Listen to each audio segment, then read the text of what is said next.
बहुत समय पहले की बात है। एक विशाल राज्य था जिसका नाम मालव था।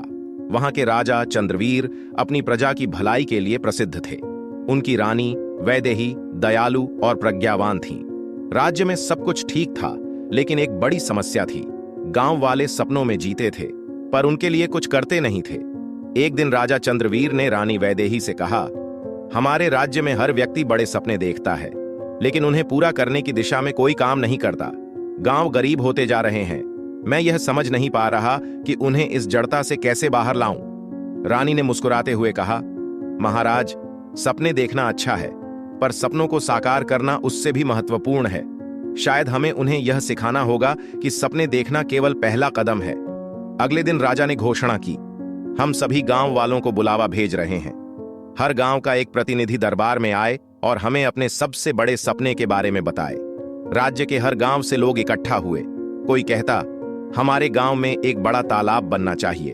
कोई कहता, हमें अपनी फसलों के लिए नई तकनीक चाहिए। किसी ने कहा, हम चाहते हैं कि हमारे बच्चों को पढ़ाई का अवसर मिले।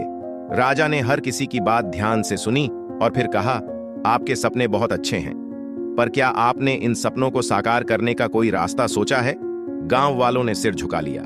सबने कहा, महाराज, हम तो बस सोचते रहते हैं, पर कैसे करें यह नहीं जानते। रानी वैदेही ने आगे बढ़कर कहा, हर सपना केवल तभी साकार होता है जब उसे छोटे छोटे कदमों में बांटा जाए। मैं आपको एक परीक्षा दूंगी, जो इसे पूरा करेगा उसे हम हर संभव सहायता देंगे। रानी ने हर गांव को 5 बीज दिए और कहा, इन्हें अगले 6 महीने तक सींचो और देखो कि क्या तुम्हारे खेत इनसे भर सकते हैं। लेकिन याद रखना, केवल पानी देना पर्याप्त नहीं होगा। तुम्हें मिट्टी की देखभाल करनी होगी, समय पर खाद डालनी होगी और पक्षियों से बचाना होगा। यह बीज तुम्हारे सपनों का प्रतीक है। अगर तुम इनका ध्यान रखोगे तो अपने सपनों का भी रख पाओगे। कुछ गांव वाले मेहनत में जुट गए। उन्होंने अपनी दिनचर्या बदली, समय पर बीजों को सींचा और नई तकनीकों का उपयोग किया। दूसरी ओर कुछ ने इसे हल्के में लिया और कहा, यह तो सिर्फ बीज हैं, इससे हमारे सपने पूरे नहीं होंगे। 6 महीने बाद रानी वैदेही ने गुप्त रूप से गांवों का दौरा किया।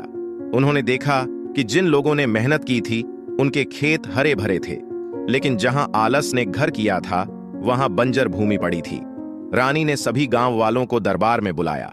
उन्होंने पूछा, किसने अपने बीजों को पौधों में बदल दिया? कुछ लोगों ने गर्व से अपने अनुभव सुनाए। उन्होंने बताया कि कैसे उन्होंने समय प्रबंधन, कड़ी मेहनत और नई विधियों का उपयोग करके सफलता पाई।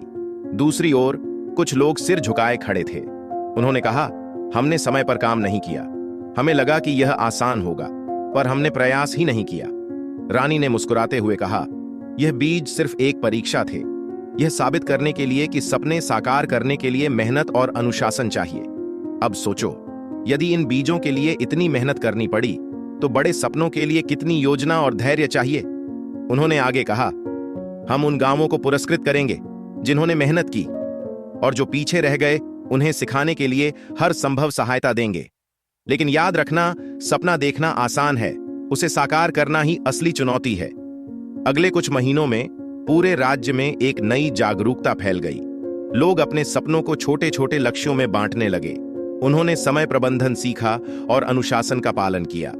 धीरे धीरे राज्य में समृद्धि और खुशी लौट आई। राजा और रानी ने गांव वालों से कहा, सपने देखना जीवन का पहला कदम है, लेकिन जब तक तुम उन्हें साकार करने के लिए मेहनत नहीं करोगे, वे केवल कल्पना बनकर रह जाएंगे। सपने और हकीकत के बीच का पुल तुम्हारी मेहनत और योजना है।